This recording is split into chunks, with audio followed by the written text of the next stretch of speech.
అయ్యండి అయిపోయినాయి మీ వంటలు. నేను ఈరోజు చుక్కకూర మామిడికాయ పప్పు. చుక్కకూర పుల్లగా ఉంటుంది, మళ్ళీ మామిడికాయ వేయించి అనుకుంటారా? లేదండి, కొన్నే ఉన్నాయి మామిడికాయ ముక్కలు.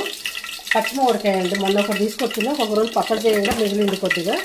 ఆ కొన్ని ముక్కలలో కొద్దిగా పులుపు తక్కువ అవుతుంది కదా, కొంచెం చుక్కకూర వేసాను.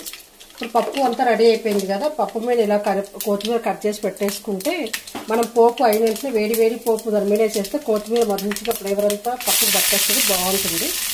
పోపులు అయితే మేము ఉల్లిపాయలు ఎక్కువ వేసుకుంటామండి. ఎల్లిపాయలు ఎక్కువ వేస్తాము. కాస్త మిరపకాయలు కూడా వేసుకుంటాము. ఉల్లిపాయలు, ఎల్లుల్లిపాయ, ఎండుమిర్చి అన్నీ బాగా వేగినాయి కదా, సన్నగా కట్ చేసుకుని కరివేపాకు కూడా వేసుకుంటాము. ఇప్పుడు కాస్త ఇంగు వేసుకుందాం. ఇంగు పప్పులు వేసుకుంటే చాలా బాగుంటుందండి.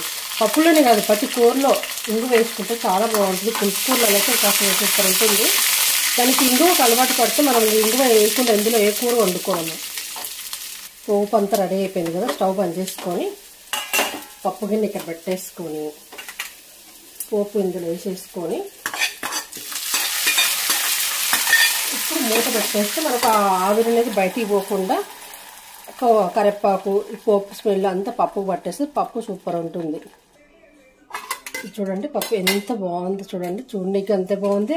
మంచిగా కొత్తిమీర మనము ఇందాక పచ్చిగా ఉన్నప్పుడు వేసాం కదా, పోపు వేసే లోపల చక్కగా కొత్తిమీర కూడా మన పోపులో వేస్తే ఎట్లా మాడిపోతుందో అట్లా అయింది.